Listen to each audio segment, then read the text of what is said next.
ദേ അമ്മ, ഞാൻ തുണികൾ തോരയിടാൻ പോവാണ് കേട്ടാ. മൂത്രമൊഴിക്കാൻ വല്ലതും ഉണ്ടെങ്കിൽ വിളിച്ചോളണം.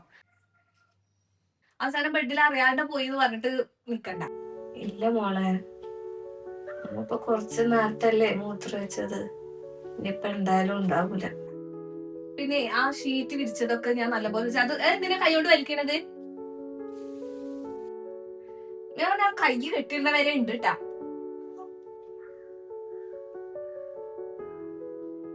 ഞാൻ എന്ത് തെറ്റ് ചെയ്തിട്ടാണ് ഒക്കെ എന്റെ തലയിലേക്കേ വരുള്ളൂ.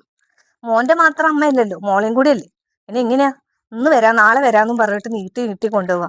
അവളും കൂടി അമ്മേനെ നോക്കണം എന്നുള്ള വിചാരം വേണ്ടേ? പിന്നെ എങ്ങനെയാ എല്ലാ ഭാരം ചുമക്ക എവിടെ ഒരുത്തി ഉണ്ടല്ലോ.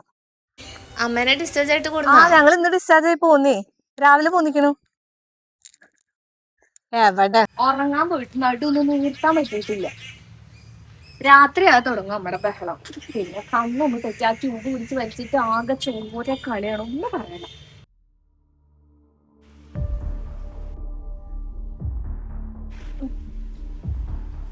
ഇനിയിപ്പൊ എങ്ങാനും ഉറങ്ങിയാലോ? ആശുപത്രിയുടെ കാര്യല്ലേ, നിറയെ കൂട്ടുകയും എല്ലാം കഴിഞ്ഞ് ഒന്ന് ഉറങ്ങി വരുമ്പോത്തിനും പിന്നെ നേരം വെളുക്കും. ഡോക്ടർ റൗണ്ട്സിന് വരുന്ന സമയമാവും.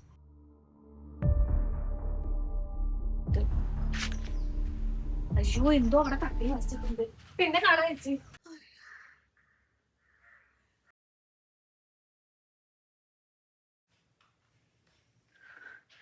ഓ വെള്ളം മൊത്തം അവിടെ തട്ടി കളഞ്ഞ്. മോളെ, തട്ടിയിട്ടതല്ല, വെള്ളത്തിന് ദാഹിച്ചപ്പോ. കിടപ്പിലാവില്ലെങ്കിലും കുറച്ച് സമാധാനം കിട്ടുമെന്ന് വിചാരിച്ചു. എപ്പട്ടെ കിടക്കണിന്റെ ഇവിടെ നടങ്ങി കിടന്നൂടെ? നിങ്ങക്ക് കൈ എത്ര കൊടുത്തല്ലേ വെള്ളം വെച്ചാൽ അത് മര്യാദക്ക് എടുക്കാൻ അറിയില്ലേ? ഇതൊക്കെ ഇനി വൃത്തിയാക്കണ ആരാ? രാവിലെ തുടങ്ങിയ പണിയാണ്. അല്ലെങ്കിലും നേരത്തെ അല്ലേ വെള്ളം കുടിച്ചത്? ഇത് ഇടയ്ക്കിടയ്ക്ക് കുടിച്ചിട്ട് എന്തിനാ ആ ബെഡിൽ ഇങ്ങനെ മൂത്രമൊഴിക്കാനാവും? എന്നിട്ട് അതും ഞാൻ തന്നെ വൃത്തിയാക്കണ്ടേ? ആവശ്യത്തിനുള്ള വെള്ളം നേരത്തെ കുടിച്ചല്ലേ മതി. ഇനി വെള്ളം കുടിച്ചത്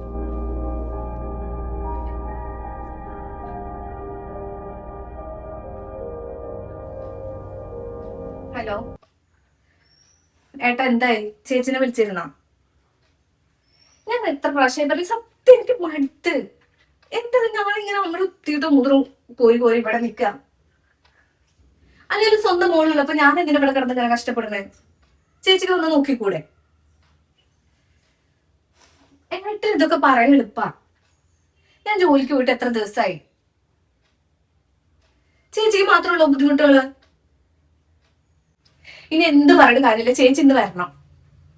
ഞാൻ ചേച്ചിനെ ഒന്ന് വെയിറ്റ് ചെയ്യില്ല. ഞാൻ എന്തായാലും ഒന്ന് പണികളൊക്കെ കഴിഞ്ഞാൽ വീട്ടിൽ പോവാം. ആ ചേച്ചി വന്നോ? നീ ഒരു സ്വരം കൊടുക്കില്ലാന്ന്. ഞാൻ രാവിലെ തന്നെ ഇങ്ങോട്ട് പോകുന്നു. എന്തായി അവിടെ കുളിപ്പിക്കലൊക്കെ കഴിഞ്ഞോ? ആ കുളിയൊക്കെ കഴിഞ്ഞിട്ട് ഇതേ കിടക്കുക.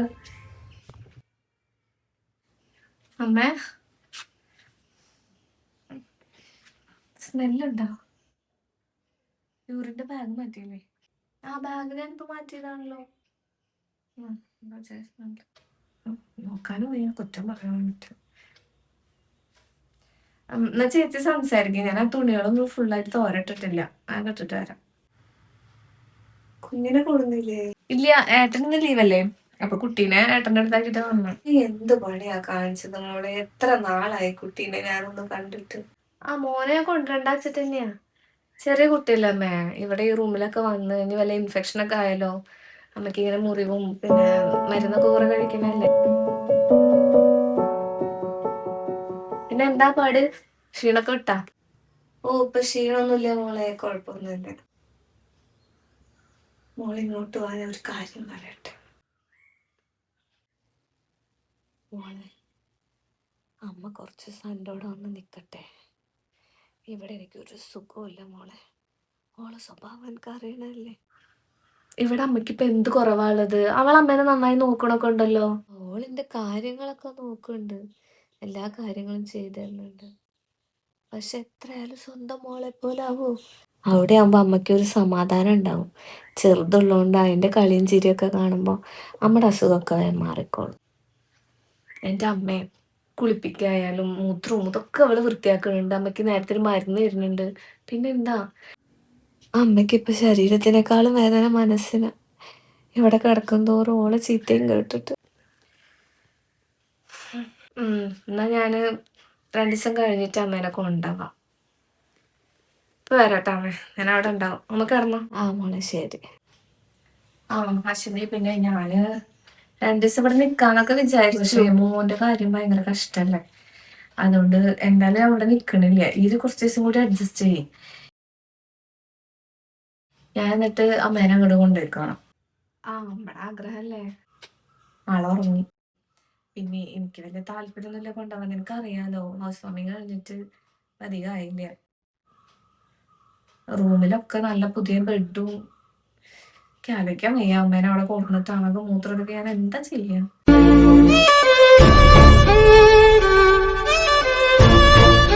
ഹോം നേഴ്സിനെ വെക്കാച്ച എത്ര കൊടുക്കണം? എന്താ ചെയ്യാമോ ഒരേ വാശി. പിന്നെ ഞാനും ആലോചിച്ചു, എനിക്ക് ഇവിടെ വന്ന് നിക്കണേലും എളുപ്പമാതാവൂലോ. നീ അച്ഛൻ വിളിക്കുമ്പോ പറ ഞാൻ കൊണ്ടുപോകണമെന്ന്. പക്ഷെ ഹോം നേഴ്സിനെ വെക്കാൻ അവനോട് പറയട്ടാ. അവന്റെ കൂടി അമ്മയാണല്ലോ, എന്റെ മാത്രല്ലല്ലോ.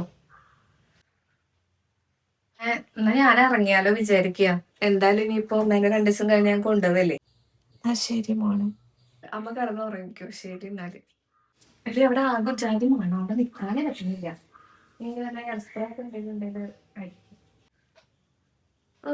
സ്വന്തം അമ്മടെ മൂത്രമൊക്കെ തന്നെയല്ലേ മണക്കണം. നമ്മൾ സഹിക്കാൻ വയ്യ പോലും. ഒരു നല്ല മോളാ. ആ നല്ല ഉറക്കാണല്ലോ. ഇപ്പൊ നല്ല സന്തോഷായി ഉണ്ടാവും അല്ലേ? ഒരാഴ്ചത്തോളം ഹോസ്പിറ്റലിൽ കിടന്നപ്പോഴേ എന്റെ മുടി ഒന്നും നോക്കാൻ ആകെ ഇതായി. അമ്മയ്ക്ക് ഞാൻ ഗുളിക തരാം, എന്നിട്ടേ ഉറങ്ങിക്കോ. ഞാനും ഉറങ്ങട്ടെ. എത്ര ദിവസമായിട്ട് ഞാൻ മര്യാദയ്ക്ക് ഒന്നും ഉറങ്ങിയിട്ട്. ഈ ഗുളിക കഴിച്ചാ പിന്നെ കിടക്കാലോ അമ്മയ്ക്ക് സുഖമായിട്ട്. അമ്മേ, ഹലോ, മതി ഉറങ്ങിയത്. എന്താ ഉറക്കാ അമ്മേ? അമ്മേ, അമ്മേ, അമ്മേ, നീക്കമ്മേ, അമ്മേ, അയ്യോ, അമ്മേ, അമ്മേ.